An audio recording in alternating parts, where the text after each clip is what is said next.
ಸ್ನೇಹಿತರೆ, 9ನೇ ತರಗತಿಯಲ್ಲಿ ಓದ್ತಕ್ಕಂಥ ಎಲ್ಲ ವಿದ್ಯಾರ್ಥಿಗಳಿಗೆ ಇವತ್ತಿನ ಈ ತರಗತಿಗೆ ಸ್ವಾಗತ. ಇವತ್ತು ಶಬ್ದಘಟ್ಟಕ್ಕೆ ಸಂಬಂಧಿಸಿದಂತೆ ಅಭ್ಯಾಸದ ಪ್ರಶ್ನೋತ್ತರಗಳನ್ನು ಅಧ್ಯಯನ ಮಾಡೋಣ. ಸ್ನೇಹಿತರೆ, ಇದುವರೆಗೆ ತಾವು ನನ್ನ ಚಾನಲ್ಗೆ ಸಬ್ಸ್ಕ್ರೈಬ್ ಆಗದೇ ಇದ್ದರೆ ಸಬ್ಸ್ಕ್ರೈಬ್ ಆಗಿ, ಲೈಕ್ ಮಾಡಿ, ಫ್ರೆಂಡ್ಸ್ಗೆ ಶೇರ್ ಮಾಡಿ. ಈಗ ನೇರವಾಗಿ ಶಬ್ದ ಘಟಕದ ಅಭ್ಯಾಸದ ಪ್ರಶ್ನೋತ್ತರಗಳನ್ನು ತಿಳಿದುಕೊಳ್ಳೋಣ. ಅಭ್ಯಾಸದ ಮೊದಲನೇ ಪ್ರಶ್ನೆ, ಶಬ್ದ ಎಂದರೇನು? ಅದು ಹೇಗೆ ಉತ್ಪತ್ತಿ ಆಗ್ತದೆ? ನೋಡಿ, ಶಬ್ದ ಅಂದ್ರೆ ವಸ್ತುಗಳ ಕಂಪನವನ್ನು ಶಬ್ದ ಅಂತ ಕರೆಯಲಾಗ್ತದೆ. ಈ ಶಬ್ದ ಹೇಗೆ ಉತ್ಪತ್ತಿ ಆಗ್ತದೆ ಅಂದ್ರೆ, ವಸ್ತುವಿನ ಕಂಪನವು ಮಾಧ್ಯಮದ ಕಣಗಳನ್ನು ಕಂಪಿಸುವಂತೆ ಮಾಡಿದಾಗ ಅವು ತನ್ನ ಪಕ್ಕದ ಕಣಗಳನ್ನು ಕಂಪಿಸುವಂತೆ ಮಾಡ್ತವೆ. ಈ ಮಾಧ್ಯಮದ ಕಣಗಳು ತಾವಾಗಿಯೇ ಮುಂದೆ ಚಲಿಸುವುದಿಲ್ಲ, ಅದರ ಕ್ಷೋಭೆಯು ಅದನ್ನು ಮುಂದಕ್ಕೆ ಕೊಂಡೊಯ್ತದೆ. ಆದ್ದರಿಂದ ಶಬ್ದವು ಮಾಧ್ಯಮದ ಮೂಲಕ ನಮ್ಮ ಕಿವಿಯನ್ನು ತಲುಪ್ತಕ್ಕಂಥ ಕೆಲಸವನ್ನು ಮಾಡ್ತದೆ. ಇನ್ನು ಎರಡನೇ ಪ್ರಶ್ನೆ, ಶಬ್ದದ ಆಕಾರದ ಹತ್ತಿರ ಗಾಳಿಯಲ್ಲಿ ಸಂಪೀಡನಗಳು ಮತ್ತು ವಿಲಯನಗಳು ಹೇಗೆ ಉತ್ಪತ್ತಿಯಾಗ್ತವು ಎಂಬುದನ್ನು ಚಿತ್ರದ ಸಹಾಯದಿಂದ ವಿವರಿಸಿ. ಶಬ್ದದ ಪ್ರಸಾರಕ್ಕೆ ಗಾಳಿಯು ಒಂದು ಸಾಮಾನ್ಯ ಮಾಧ್ಯಮವಾಗಿದೆ. ಕಂಪಿಸುವ ವಸ್ತು ಮುಂದೆ ಚಲಿಸಿದಾಗ ಗಾಳಿಯನ್ನು ತಳ್ಳಿ ಸಂಪೀಡಿಸಿ ಮುಂದೆ ಹೆಚ್ಚು ಒತ್ತಡವಿರುವ ಭಾಗವನ್ನುಂಟು ಮಾಡ್ತದೆ. ಈ ಭಾಗವನ್ನು ಸಂಪೀಡನ ಅಂತ ಕರೆಯಲಾಗ್ತದೆ. ಇನ್ನು ಕಂಪಿಸುವ ವಸ್ತು ಹಿಂದಕ್ಕೆ ಚಲಿಸಿದಾಗ ಕಡಿಮೆ ಒತ್ತಡವಿರುವ ವಿರಳನ ವಲಯವನ್ನು ಉಂಟು ಮಾಡ್ತದೆ. ಇನ್ನು ಕಂಪಿಸುವ ವಸ್ತು ವೇಗವಾಗಿ ಹಿಂದಕ್ಕೆ ಮತ್ತು ಮುಂದಕ್ಕೆ ಚಲಿಸಿದಾಗ ಗಾಳಿಯಲ್ಲಿ ಸಂಪೀಡನ ಮತ್ತು ವಿರಳನಗಳ ಸರಣಿ ಏರ್ಪಡುತ್ತದೆ. ಇದು ಶಬ್ದ ತರಂಗವನ್ನು ಮಾಧ್ಯಮದಲ್ಲಿ ಪ್ರಸಾರವಾಗುವಂತೆ ಮಾಡ್ತದೆ. ಇಲ್ಲಿ ಸಂಪೀಡನ, ವಿರಳನ, ಸಿ ಅಂದರೆ ಕಾಂಪ್ರೆಷನ್, ಸಂಪೀಡನ, ಆರ್ ಅಂದರೆ ರೇರ್ಫ್ಯಾಕ್ಷನ್, ವಿರಳನ. ಹೀಗೆ ಸಂಪೀಡನ ವಿರಳನಗಳು ಹೆಂಗೆ ಶ್ರುತಿ ಕವಿ ಬೆಳೆದಾಗ ಉಂಟಾಗ್ತಕ್ಕಂಥದ್ದನ್ನು ಇಲ್ಲಿ ಕೊಡಲಾಗಿದೆ. ಇನ್ನು ಶಬ್ದ ಪ್ರಸರಣಕ್ಕೆ ಮಾಧ್ಯಮದ ಅವಶ್ಯಕತೆ ಇದೆ ಎಂಬುದನ್ನು ಪ್ರಯೋಗವನ್ನು ವಿವರಿಸಿದ. ನೋಡಿ, ಶಬ್ದ ಪ್ರಸರಣಕ್ಕೆ ಮಾಧ್ಯಮದ ಅವಶ್ಯಕತೆ ಇದೆ ಎಂಬುದನ್ನು ಒಂದು ಪ್ರಯೋಗದಿಂದ ತೋರಿಸಿದಾಗ, ಶಬ್ದವು ಒಂದು ಯಾಂತ್ರಿಕ ತರಂಗವಾಗಿದ್ದು ಅದರ ಪ್ರಸರಣಕ್ಕೆ ಭೌತ ಮಾಧ್ಯಮಗಳಾದ ಗಾಳಿ, ನೀರು, ಕಬ್ಬಿಣ ಇತ್ಯಾದಿಗಳ ಅವಶ್ಯಕತೆ ಇದೆ.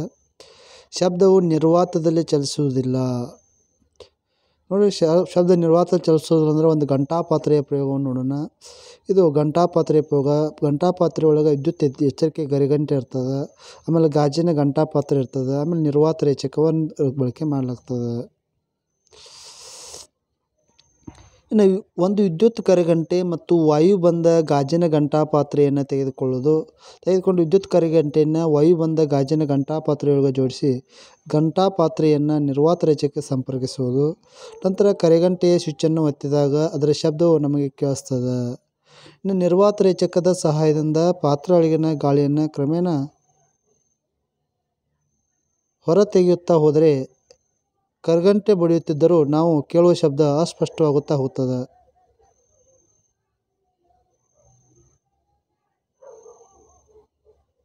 ಸ್ವಲ್ಪ ಸಮಯದ ನಂತರ ಘಂಟಾಪಾತ್ರೆಯೊಳಗಿನ ಸ್ವಲ್ಪ ಗಾಳಿ ಇದ್ದರೆ ಅತಿ ದುರ್ಬಲವಾದ ಶಬ್ದ ಕೇಳಿಸ್ತದೆ.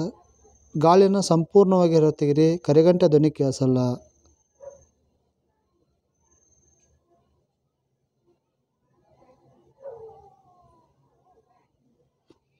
ಇನ್ನು ಶಬ್ದದ ತರಂಗವನ್ನು ನೀಳ ತರಂಗ ಎನ್ನಲು ಕಾರಣವೇನು? ಒಂದು ಮಾಧ್ಯಮದಲ್ಲಿ ಶಬ್ದವು ಸಂಪೀಡನ ಮತ್ತು ವಿರಳನಗಳ ಸರಣಿಯೊಂದಿಗೆ ಮಾಧ್ಯಮದ ಕಣಗಳ ಕ್ಷೋಭೆಯು ಪ್ರಸಾರವಾಗುವ ದಿಕ್ಕಿಗೆ ಸಮಾಂತರ ದಿಕ್ಕಿನಲ್ಲಿ ಚಲಿಸುವ ತರಂಗವನ್ನು ನೀಳ ತರಂಗ ಅಂತ ಕರೆಯಲಾಗ್ತದೆ. ಇವು ಸ್ಪ್ರಿಂಗ್ನಲ್ಲಿ ಉಂಟಾಗಿರ್ತಕ್ಕಂಥ ನೀಳ ತರಂಗಗಳು. ಇನ್ನು ಶಬ್ದದ ತರಂಗಗಳಲ್ಲಿ ಮಾಧ್ಯಮದ ಕಣಗಳ ಕ್ಷೋಭೆಯು ಪ್ರಸಾರವಾಗುವ ದಿಕ್ಕಿಗೆ ಸಮಾಂತರ ದಿಕ್ಕಿನಲ್ಲಿ ಚಲಿಸ್ತವು. ಈ ಕಣಗಳು ಒಂದೇ ಸ್ಥಳದಿಂದ ಮತ್ತೊಂದು ಸ್ಥಳಕ್ಕೆ ಚಲಿಸುವುದಿಲ್ಲ, ಆದರೆ ಅವು ತಮ್ಮ ನಿಚ್ಚಳ ಸ್ಥಾನದಿಂದ ಹಿಂದಕ್ಕೂ ಮುಂದಕ್ಕೂ ಆಂದೋಲನಗೊಳ್ಳುತ್ತವೆ. ಹೀಗೆ ಶಬ್ದದ ತರಂಗಗಳು ಪ್ರಸಾರವಾಗ್ತವೆ. ಆದ್ದರಿಂದ ಶಬ್ದದ ತರಂಗಗಳನ್ನು ನೀಳ ತರಂಗ ಅಂತ ಕರೆಯಲಾಗ್ತದೆ. ಇನ್ನು 5ನೇ ಪ್ರಶ್ನೆ, ಕತ್ತಲ ಕೋಣೆಯೊಂದರಲ್ಲಿನ ಗುಂಪಿನಲ್ಲಿ ನಿಮ್ಮ ಸ್ನೇಹಿತನ ಶಬ್ದವನ್ನು ಗುರುತಿಸಲು ಶಬ್ದದ ಯಾವ ಗುಣಲಕ್ಷಣ ನಿಮಗೆ ಸಹಾಯವನ್ನು ಮಾಡ್ತದೆ? ಕತ್ತಲ ಕೋಣೆಯೊಂದರಲ್ಲಿನ ಗುಂಪಿನಲ್ಲಿ ನಮ್ಮ ಸ್ನೇಹಿತನ ಶಬ್ದವನ್ನು ಗುರುತಿಸಲು ಶಬ್ದದ ಸ್ಥಾಯಿ ಮತ್ತು ತಾರತ್ವದ ಗುಣಲಕ್ಷಣವು ನಮಗೆ ಸಹಾಯವನ್ನು ಮಾಡ್ತದೆ. 6ನೇ ಪ್ರಶ್ನೆ, ಮಿಂಚು ಮತ್ತು ಗುಡುಗು ಏಕಕಾಲದಲ್ಲಿ ಸಂಭವಿಸಿದರೂ ಮಿಂಚು ಕಾಣಿಸಿದ ಸ್ವಲ್ಪ ಸಮಯದ ನಂತರ ಗುಡುಗಿನ ಶಬ್ದ ಕೇಳಿಸ್ತದೆ, ಏಕೆ? ಯಾಕಂದರೆ ಶಬ್ದದ ಜವವು ಬೆಳಕಿನ ಜವಕ್ಕಿಂತ ಕಡಿಮೆ ಅದ. ಆದುದರಿಂದ ಮಿಂಚು ಮತ್ತು ಗುಡುಗು ಏಕಕಾಲ ಸಂಭವಿಸಿದರೂ ಮಿಂಚು ಕಾಣಿಸಿದ ಸ್ವಲ್ಪ ಸಮಯದ ನಂತರ ಗುಡುಗಿನ ಶಬ್ದ ಕೇಳಿಸ್ತದೆ. ಇನ್ನು ಪ್ರಶ್ನೆ ಸಂಖ್ಯೆ 7, ಒಬ್ಬ ಮನುಷ್ಯನ ಶ್ರವಣವ್ಯಾಪ್ತಿ 20 ಹರ್ಜ್ನಿಂದ 20 ಕಿಲೋ ಹರ್ಜ್ ಅದ. ಗಾಳಿಯಲ್ಲಿ ಈ ಎರಡು ಆವೃತ್ತಿಗೆ ಅನುಗುಣವಾಗಿ ಶಬ್ದದ ತರಂಗಗಳ ತರಂಗ ದೂರ ಎಷ್ಟು ಅಂದರು. ಈಗ ಶಬ್ದದ ತರಂಗ ದೂರವನ್ನು ಕಂಡುಹಿಡಿಬೇಕಾದ್ರೆ ತರಂಗ ದೂರದಲ್ಲಿ ಜವ ಕಂಡುಹಿಡಿಬೇಕಾಗ್ತದೆ. ಈಗ ಜವ = ತರಂಗ ದೂರ ಇಂಟು ಆವೃತ್ತಿ ಅದ. ಯಾಕಂದರೆ ಶಬ್ದದ ಜವ 344 ಮೀಟರ್ ಪರ್ ಸೆಕೆಂಡ್ ಕೊಡಲಾಗಿದೆ. ಅದರ ಮೇಲೆ ತರಂಗ ದೂರವನ್ನು ಕಂಡುಹಿಡಿಯಬಹುದು. ಅದಕ್ಕೆ ಜವ = ತರಂಗ ದೂರ ಇಂಟು ಆವೃತ್ತಿ.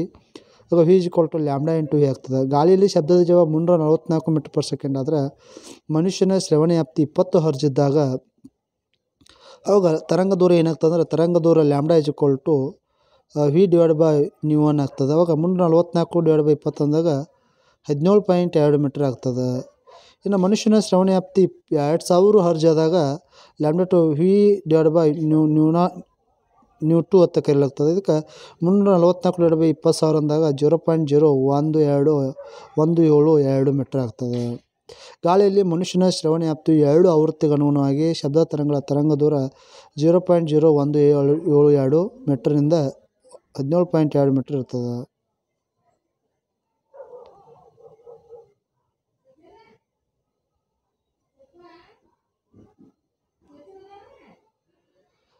ಇಬ್ಬರು ಮಕ್ಕಳು ಅಲ್ಯೂಮಿನಿಯಂ ಕಂಬಿಯ 2 ತುದಿಗಳಿದ್ದಾರೆ. ಒಬ್ಬನು ಕಲ್ಲಿನಿಂದ ಒಂದು ತುದಿಯನ್ನು ಬಡಿದಿದ್ದಾನೆ. ಇನ್ನೊಬ್ಬನ ಕಿವಿಯನ್ನು ತಲುಪುವ ಶಬ್ದದ ತರಂಗಗಳು ಗಾಳಿಯಲ್ಲಿ ಮತ್ತು ಅಲ್ಯೂಮಿನಿಯಂನ ಕಂಬಿಯಲ್ಲಿ ಚಲಿಸಲು ತೆಗೆದುಕೊಳ್ಳುವ ಕಾಲಗಳ ಅನುಪಾತವನ್ನು ಕಂಡುಹಿಡಿಯಿರಿ. ಅಲ್ಯೂಮಿನಿಯಂನ ಕಂಬಿಯ ಉದ್ದ d. 25 ಡಿಗ್ರಿ ಸೆಲ್ಸಿಯಸ್ನಲ್ಲಿ ಅಲ್ಯೂಮಿನಿಯಂನ ಶಬ್ದದ ಜವ 6420 ಮೀಟರ್ ಪರ್ ಸೆಕೆಂಡ್ ಇರ್ತದೆ. ಇನ್ನು ಅಲ್ಯೂಮಿನಿಯಂನ ಕಂಬಿಯ ಒಂದು ತುದಿಯಿಂದ ಇನ್ನೊಂದು ತುದಿಗೆ ಶಬ್ದ ತಲುಪತಕ್ಕಂಥ ತರಂಗದ ತೆಗೆದುಕೊಳ್ಳುವ ಕಾಲಾವಧಿ d/v ಅಲ್ಯೂಮಿನಿಯಂ ಆಗಿರ್ತದೆ. d/6420 ಆಗ್ತದೆ. ಇನ್ನು 25 ಡಿಗ್ರಿ ಸೆಲ್ಸಿಯಸ್ನಲ್ಲಿ ಗಾಳಿಯ ಶಬ್ದದ ವೇಗ 346 ಮೀಟರ್ ಪರ್ ಸೆಕೆಂಡ್ ಅದ. ಇನ್ನು ಗಾಳಿ ಇನ್ನೊಂದು ತುದಿ ತಲುಪಲು ಶಬ್ದದ ತರಂಗ ದೂರ ಕಾಲ d/346 ಆಗ್ತದೆ. ಹೀಗೆ ಶಬ್ದದ ತರಂಗಗಳು ಗಾಳಿಯಲ್ಲಿ ಅಲ್ಯೂಮಿನಿಯಂ ಮತ್ತು ಕಂಬಿಗಳ ಚಲಿಸಲು ತೆಗೆದುಕೊಳ್ಳುವ ಕಾಲಾವಧಿ t/t ಅಂದರೆ ಟಿ ಏರ್ ಅಂದರೆ ಗಾಳಿಯಲ್ಲಿ ತೆಗೆದುಕೊಳ್ಳೋ ಕಾಲಾವಧಿ ಅಲ್ಯೂಮಿನಿಯಂ ತೆಗೆದುಕೊಳ್ಳೋ ಕಾಲಾವಧಿ ಮಾಡಿದಾಗ ಅದು 6420/3346 ಮಾಡಿದಾಗ 18.55 ಬರ್ತದೆ. ಇನ್ನು 9ನೇ ಪ್ರಶ್ನೆ, ಶಬ್ದದ ಆಕಾರದ ಆವೃತ್ತಿ 100 ಹರ್ಜ್ ಇದ್ದು 1 ನಿಮಿಷದಲ್ಲಿ ಎಷ್ಟು ಬಾರಿ ಕಂಪಿಸ್ತದೆ? ನೋಡಿ, ಶಬ್ದದ ಆಕಾರದ ಆವೃತ್ತಿ = ಆಂದೋಲನಗಳ ಸಂಖ್ಯೆ ತೆಗೆದುಕೊಂಡ ಕಾಲ ಆಗ್ತದೆ. ಆಂದೋಲನಗಳ ಸಂಖ್ಯೆ = ಶಬ್ದದ ಆವೃತ್ತಿ ಇಂಟು ತೆಗೆದುಕೊಂಡ ಕಾಲ ಆಗ್ತದೆ. ಅವಾಗ ಶಬ್ದದ ಆಕಾರದ ಆವೃತ್ತಿ 100 ಹರ್ಜ್ ಆದಾಗ ತೆಗೆದುಕೊಂಡ ಕಾಲ 1 ನಿಮಿಷ ಅಂದರೆ 60 ಸೆಕೆಂಡ್ ಆಗ್ತದೆ. ಅವಾಗ ಆಂದೋಲನಗಳ ಸಂಖ್ಯೆ ಕಂಪನಗಳ ಸಂಖ್ಯೆ ಅಂದಾಗ ಅದು 100 × 60 ಅಂದಾಗ 6000 ಆಗ್ತದೆ. ಇನ್ನು ಶಬ್ದದ ಆಕಾರದ ಆವೃತ್ತಿ 100 ಹರ್ಜ್ ಉತ್ಪಾದಿಸಲು 1 ನಿಮಿಷದಲ್ಲಿ 6000 ಬಾರಿ ಅದು ಕಂಪಿಸ್ತಕ್ಕಂಥ ಕೆಲಸ ಮಾಡ್ತದೆ. ಇನ್ನು ಶಬ್ದವು ಬೆಳಕಿನ ಪ್ರತಿಫಲನದ ನಿಯಮಗಳನ್ನೇ ಅನುಸರಿಸುತ್ತದೆಯೇ ವಿವರಿಸಿ. ನೋಡಿರಿ, ಬೆಳಕಿನ ಪ್ರತಿಫಲನದಂತೆ ಶಬ್ದವು ಸಹ ಘನ ಅಥವಾ ದ್ರವದ ಮೇಲ್ಮೈ ಮೇಲೆ ಪ್ರತಿಫಲಿಸ್ತದೆ. ಶಬ್ದವು ಬೆಳಕಿನ ಪ್ರತಿಫಲನದ ನಿಯಮಗಳನ್ನೇ ಅನುಸರಿಸ್ತದೆ. ಶಬ್ದವು ಪತನವಾಗುವ ದಿಕ್ಕು, ಪ್ರತಿಫಲನ ದಿಕ್ಕು ಇವು ಪ್ರತಿಫಲಿಸುವ ಮೇಲ್ಮೈಗೆ ಎಳೆದ ಲಂಬದೊಂದಿಗೆ ಪತನದ ಬಿಂದುವಿನಲ್ಲಿ ಸಮಾನ ಕೋನವನ್ನು ಉಂಟು ಮಾಡುತ್ತದೆ. ಇವು ಮೂರು ಒಂದೇ ಸಮತಲದಲ್ಲಿ ಇರ್ತಾವೆ. ಆಮೇಲೆ ಶಬ್ದದ ತರಂಗಗಳ ಪ್ರತಿಫಲಿಸುವಿಕೆಗೆ ನುಣುಪಾದ ಅಥವಾ ಒರಟಾಗಿ ಇರಬಹುದು ಬೃಹತ್ ಗಾತ್ರದ ತಡೆಯೊಂದರ ಅವಶ್ಯಕತೆ ಇರ್ತದೆ.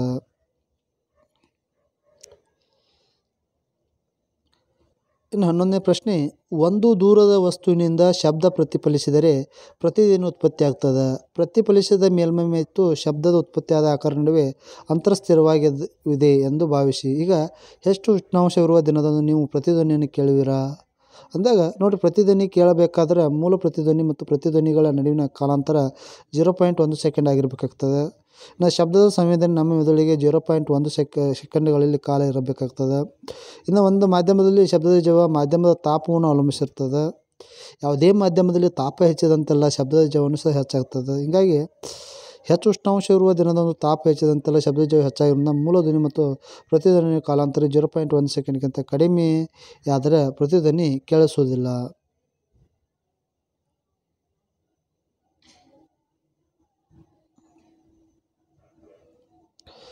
ಇನ್ನು ಶಬ್ದದ ತರಂಗಗಳ ಪ್ರತಿಫಲನದ 2 ದೈನಂದಿನ ಅನ್ವಯಗಳನ್ನು ತಿಳಿಸಿ. ನೋಡಿ, ಶಬ್ದದ ತರಂಗಗಳ ದೈನಂದಿನ ಅನ್ವಯಗಳಂದಾಗ ಸ್ಟೆಥೋಸ್ಕೋಪ್ ಎಂಬುದು ವೈದ್ಯಕೀಯ ಸಾಧನವಾಗಿದ್ದು ಅದನ್ನು ಸಾಮಾನ್ಯವಾಗಿ ಹೃದಯ ಅಥವಾ ಶ್ವಾಸಕೋಶದ ಶಬ್ದವನ್ನು ಕೇಳಲು ಉಪಯೋಗಿಸಲಾಗ್ತದೆ.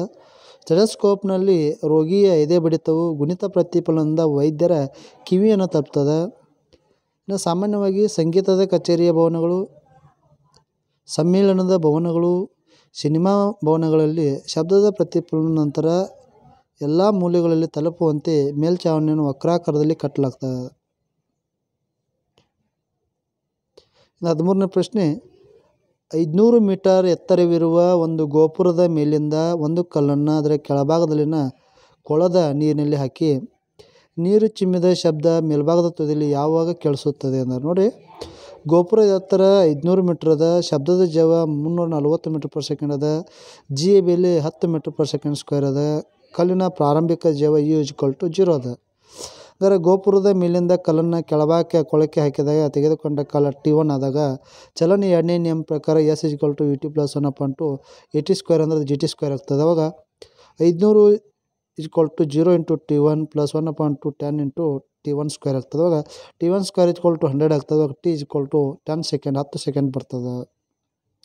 ಇನ್ನು T2 ಅನ್ನು ಕಂಡಿಬೇಕು. T2 ಅನ್ನು ಕಂಡಿಬೇಕಾದ್ರೆ T2 500/340 ಆಗ್ತದೆ. 1.47 ಸೆಕೆಂಡ್ ಆಗ್ತದೆ. ಇನ್ನು ಒಟ್ಟು ತೆಗೆದುಕೊಂಡ ಸಮಯ T=T1 + T2 ಅಂದಾಗ 10 + 10 1.47 ಅಂದಾಗ 11.47 ಸೆಕೆಂಡ್ ಆಗ್ತದೆ. ಹಂಗೆ ನೀರು ಚಿಮ್ಮಿದ ಶಬ್ದದ ಮೇಲ್ಭಾಗದಿಂದ 11.47 ಸೆಕೆಂಡ್ಗಳ ನಂತರ ಕೇಳಿಸ್ತದೆ.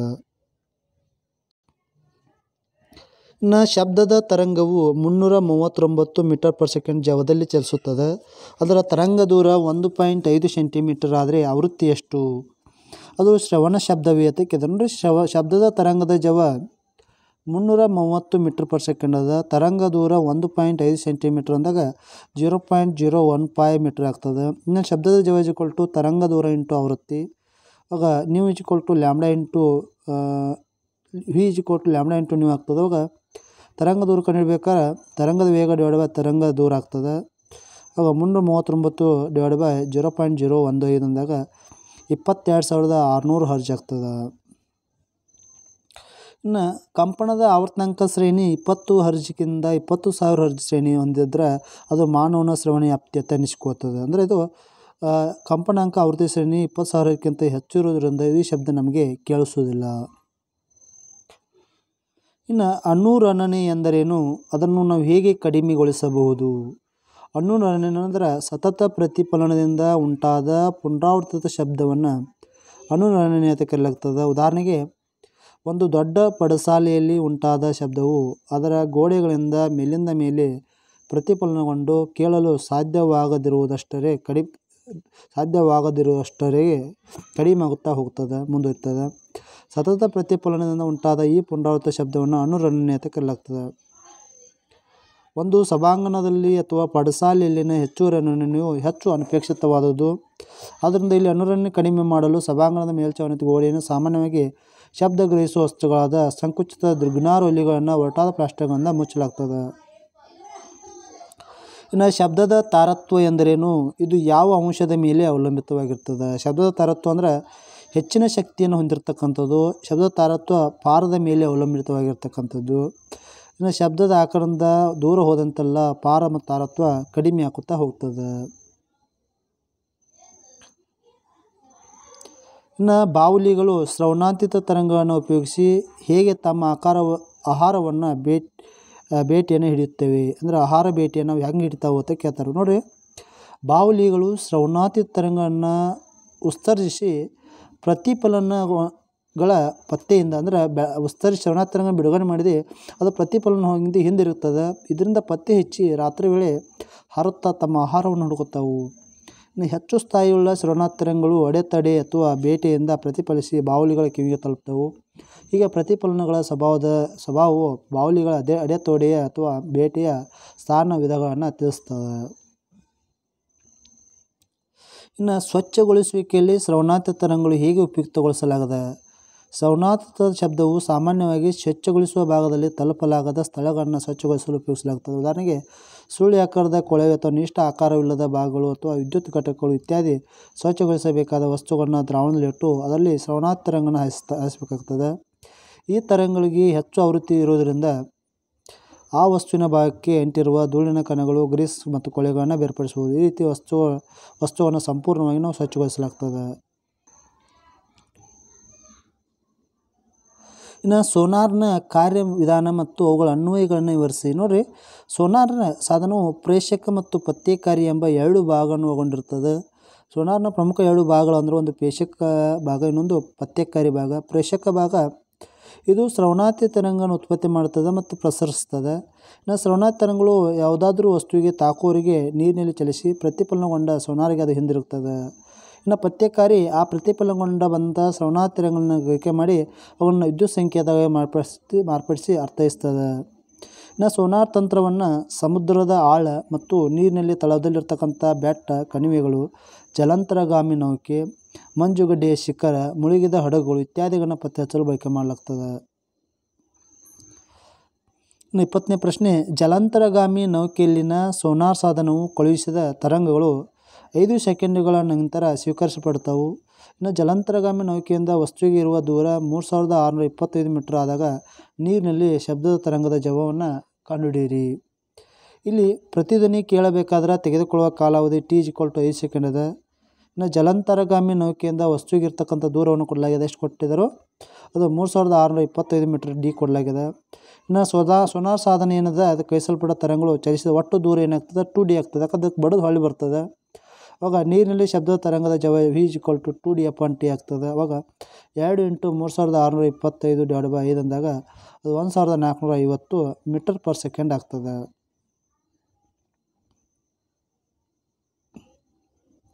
ಇನ್ನು ಶ್ರವಣಾತೀತ ತರಂಗವನ್ನು ಉಪಯೋಗಿಸಿಕೊಂಡು ಲೋಹದ ಪಟ್ಟಿಯಲ್ಲಿನ ದೋಷಗಳನ್ನು ಹೇಗೆ ಕಂಡುಹಿಡಿಯಬಹುದು? ನೋಡಿ, ಲೋಹದ ಅಚ್ಚುಗಳಲ್ಲಿನ ಬಿರುಕು ಇರ್ಬೋದು ಮತ್ತು ನ್ಯೂನತೆಗಳಿರ್ಬೋದು, ಅವುಗಳನ್ನು ಪತ್ತೆ ಹಚ್ಚಲು ಶ್ರವಣಾತೀತ ತರಂಗವನ್ನು ಬಳಕೆ ಮಾಡಲಾಗ್ತದೆ. ಈ ರೀತಿಯ ಲೋಹದ ಅಚ್ಚುಗಳನ್ನು ಸಾಮಾನ್ಯವಾಗಿ ಬೃಹತ್ ನಿರ್ಮಾಣದ ರಚನೆಗಳಾದ ಕಟ್ಟಡಗಳು, ಸೇತುವೆಗಳು, ಯಂತ್ರಗಳು ಮತ್ತು ವೈಜ್ಞಾನಿಕ ಉಪಕರಣಗಳು ಉಪಯೋಗಿಸಲಾಗ್ತದೆ. ಈ ಅಚ್ಚುಗಳಲ್ಲಿನ ಬಿರುಕುಗಳು ಮತ್ತು ರಂಧ್ರಗಳು ಹೊರಗಿನಿಂದ ಕಾಣಿಸುವುದಿಲ್ಲ.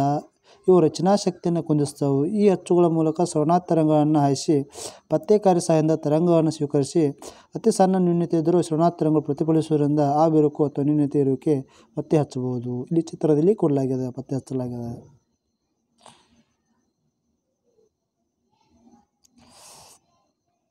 ಇನ್ನು ಮಾನವನ ಕಿವಿ ಹೇಗೆ ಕಾರ್ಯನಿರ್ವಹಿಸ್ತದೆ? ನೋಡಿ, ಮಾನವನ ಕಿವಿಯನ್ನು 3 ಭಾಗ ಮಾಡ್ತವೆ. ಮಧ್ಯದ ಕಿವಿ, ಹೊರ ಕಿವಿ, ಒಳ ಕಿವಿ. ಆಮೇಲೆ ಇಲ್ಲಿ ಶ್ರವಣನಾಳ, ಕಿವಿಯ ತಮಟೆ, ಕಾಕ್ಳಿಯ, ಶ್ರವಣದರ, ಆಮೇಲೆ 3 ರೀತಿಯ ಮೂಳೆಗಳು ಬರ್ತವೆ. ಸುತ್ತಿಗೆ, ಅಡಿಕಲ್ಲು, ರಿಕಾಪು, ಆಮೇಲೆ ಕಿವಿ ಹಾಲೆ ಅಂತ ಬರ್ತಕ್ಕಂಥದ್ದು.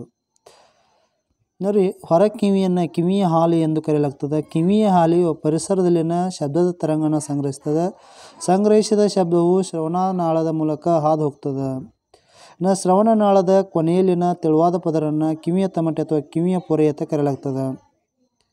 ಇನ್ನು ಮಾಧ್ಯಮದ ಸಂಪೀಡನವು ಕಿವಿಯ ತಮಟೆಯನ್ನು ತಲುಪಿದಾಗ ಅದರ ಹೊರ ಪದರದಲ್ಲಿನ ಮೇಲೆ ಒತ್ತಡ ಹೆಚ್ಚಾಗ್ತದೆ ಮತ್ತು ಕಿವಿಯ ತಮಟೆ ಆಂತರಿಕವಾಗಿ ತಳ್ಳಲ್ಪಡ್ತದೆ. ಹಾಗೆ ವಿಲನಗಳು ಪ್ರವೇಶಿಸಿದಾಗ ಕಿವಿಯ ತಮಟೆಯನ್ನು ಬಾಹ್ಯವಾಗಿ ತಳ್ಳಲ್ಪಡ್ತದೆ. ಈ ರೀತಿ ಕಿವಿಯ ತಮಟೆ ಕಂಪಿಸ್ತದೆ. ಮಧ್ಯ ಕಿವಿಯಲ್ಲಿ ಈ ಕಂಪನಗಳು 3 ಮೂಳೆಗಳಾದಂತಹ ಸುತ್ತಿಗೆ, ಅಡಿಕಲ್ಲು, ರಿಕಾಪುಗಳ ಮೂಲಕ ವರ್ಧನೆ ಆಗ್ತವೆ. ಇನ್ನು ಶಬ್ದದ ತರಂಗಗಳು ವರ್ಧನೆಗೊಳಿಸಿದ ಒತ್ತಡದ ವ್ಯತ್ಯಾಸವನ್ನು ಮಧ್ಯದ ಕಿವಿ ಒಳ ಕಿವಿಗೆ ಕಳಿಸ್ತದೆ. ಒಳ ಕಿವಿಯಲ್ಲಿ ಕಾಕ್ಳಿಯಿಂದ ಒತ್ತಡ ವ್ಯತ್ಯಾಸಗಳು ವಿದ್ಯುತ್ ಸಂಕೇತಗಳಾಗಿ ಬದಲಾಗ್ತವೆ. ಈ ರೀತಿ ವಿದ್ಯುತ್ ಸಂಕೇತಗಳನ್ನು ಶ್ರವಣ ನರಗಳ ಮೂಲಕ ಮೆದುಳಿಗೆ ಕಳಿಸಲಾಗ್ತದೆ. ಮೆದುಳು ಇದನ್ನು ಶಬ್ದವನ್ನು ಅರ್ಥೈಸ್ತದೆ. ಇಷ್ಟು ಶಬ್ದ ಘಟಕಕ್ಕೆ ಸಂಬಂಧಿಸಿದಂಥ ಅಭ್ಯಾಸದ ಪ್ರಶ್ನೋತ್ತರಗಳು. ವಿದ್ಯಾರ್ಥಿಗಳಿಗೆ ಇವುಗಳಿಗೆ ಸಂಬಂಧಿಸಿದಂತೆ ಏನಾದರೂ ಗೊಂದಲವಿದ್ದರೆ ನನ್ನ ಚಾನಲ್ಗೆ ಶೇರ್ ಮಾಡಿ, ಕಮೆಂಟ್ ಮಾಡಿ ಅಂತ ಥ್ಯಾಂಕ್ ಯು ಟು ಆಲ್.